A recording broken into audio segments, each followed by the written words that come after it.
Bonjour à vous. Merci à Mathieu qui sera à l'origine de cette nouvelle petite vidéo sur le thème des envies de manger, en lien ou pas avec l'ego. Donc Mathieu, que je remercie encore une fois, me demande s'il serait possible de ressentir, développer des envies de manger en lien avec l'ego. Est-ce que l'ego pourrait être à l'origine d'une faim, d'une certaine faim, d'une faim ou une autre? Alors, pour cela, il faudrait reparler et redéfinir de ce qu'est l'ego.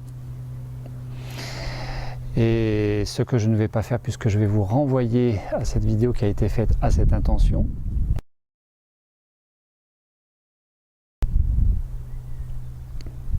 En tout cas, de retenir que l'ego, le principe fondamental, fondateur de l'ego, la vocation de l'ego, c'est le contrôle. Ça, c'est très important à garder à l'esprit. Et puis, les envies de manger de l'autre côté. Alors, nous distinguons bien les envies de manger du besoin de manger, c'est-à-dire d'une faim en tant que telle, faim de l'estomac, faim du corps.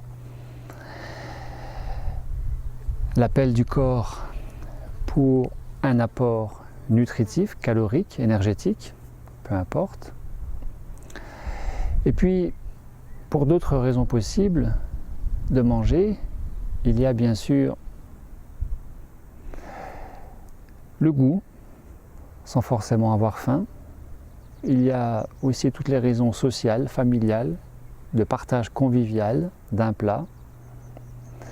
Et puis il y a aussi, comme vous le savez, l'envie de manger en compensation, en béquille, béquille émotionnelle.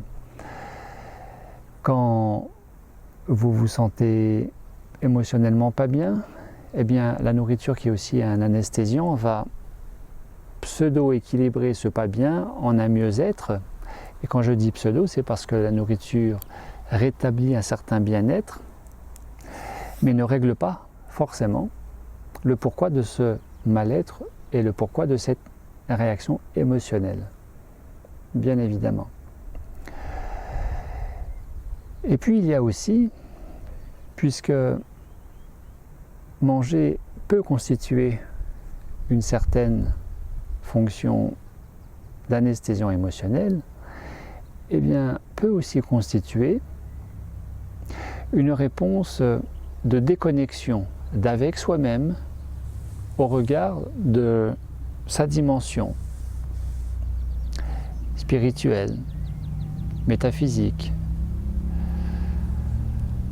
peut-être religieuse, et ainsi de ne plus être dans ce niveau de conscience expansée, de supraconscience, de supraconscience mystique, métaphysique, vibratoire, conscience quantique. Pour quelle raison? Bien tout simplement parce que quelque chose en soi peut dire non, tu n'y as pas le droit, non, c'est trop tôt, non, qui es-tu pour accéder à ça, pour t'autoriser ça? Souviens-toi, on t'a toujours dit que tu étais nul, on t'a toujours dit que ta grande sœur ou ton grand frère était mieux que toi. Et ainsi, bien évidemment, ce qui vient de s'exprimer, c'est ce qu'on appelle l'ego. L'ego qui fait dire que nous sommes mieux que les autres ou que nous sommes moins bien que les autres. Eh bien, c'est cette entité, cette structure, ce quelque chose que l'on nomme ego, que nous avons tous, que nous portons tous, à des degrés plus ou moins forts. Certains ont un très fort ego, d'autres ont un plus petit ego, peu importe. Mais chez certaines personnes, et j'ai rencontré ça, chez certains stagiaires, en particulier cette stagiaire qui était venue il y a quelque temps déjà, dans les Vosges, pour une semaine de pause alimentaire pranique et qui, à peu près 55 ans, m'avait confié qu'elle était dans ce fonctionnement égotique de s'anesthésier, de se couper, de se déconnecter, de ces plans de conscience supérieure, de cette dimension spirituelle à laquelle elle aspirait peut-être depuis toujours, et que depuis toujours, elle se sabotait, elle se coupait l'herbe sous les pieds avec la nourriture pour retourner dans la matière, la densité, la vibration plus basse à la nourriture, avec la nourriture, et ainsi de quitter cet étage qu'on appelle la supraconscience.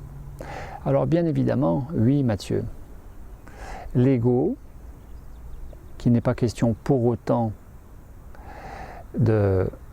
d'incriminer, d'insulter, de lutter contre, de se battre contre, l'ego peut être à l'origine de mécanismes plus ou moins conscients, peut-être carrément inconscients, mais qui, quand on regarde de plus près, sont de moins en moins inconscients, ces mécanismes. Eh bien, l'ego peut être à l'origine, chez certaines personnes, parfois, de façon tempérée, modérée, de façon majeure, pour une courte durée, sur un temps, ou de façon chronique, sur peut-être toute une vie, chez certaines personnes, eh bien oui, l'ego peut générer des envies de manger, des sensations de faim qui n'en sont pas, parce qu'elles sont créées par toute cette structure du psychisme mental égotique, dualiste, séparatiste, névrotique, que nous hébergeons, que nous portons tous en nous, à des degrés plus ou moins forts, une fois encore. Et bien chez certaines personnes, ce mécanisme est plus ou moins présent, voire très présent, et ainsi, je pense en particulier à cette personne qui se reconnaîtra si elle regarde cette petite vidéo et qui, parce que je connais cette personne depuis une trentaine d'années maintenant, et qui a passé sa vie à commencer tout et à ne rien terminer. Autant dans la dimension professionnelle que spirituelle, pour avoir engagé plusieurs processus praniques et qui n'a jamais abouti, dans quoi que cette personne ait commencé,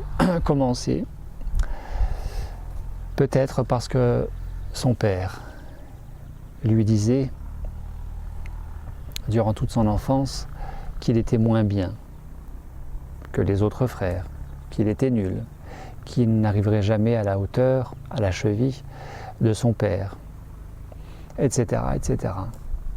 Et cette stagiaire des Vosges, pour une raison qu'elle ne m'avait pas confiée pour autant, eh bien depuis 20 ou 30 ans, systématiquement, tout en recherchant cette dimension spirituelle, quand elle l'a touchée du doigt, quand elle l'a connectée, eh bien, s'employer à remanger à ce moment-là ou à aller vers la nourriture conventionnelle pour se charger de cette vibration plus basse, retourner dans la matière, sur les plans inférieurs, ainsi de se déconnecter des plans supérieurs. À son grand désespoir, et ne sachant pas comment faire autrement. Alors bien sûr, la pause alimentaire constitue une réponse à cela, c'est-à-dire d'apprendre d'une part à distinguer les différentes faims possibles, ainsi que d'apprendre à les gérer, grâce à la pause alimentaire qui, dans ce processus de déconditionnement des schémas limitants vont pour certains émerger à la conscience et ainsi d'être dans le privilège d'être face à ces schémas limitants, de les identifier, les reconnaître et d'apprendre à les maîtriser. C'est aussi la vocation des pauses alimentaires en mode conscience pranique. Merci à Mathieu, merci à vous pour le temps que vous aurez pris à écouter cette petite causerie et je vous dis encore une fois à très bientôt.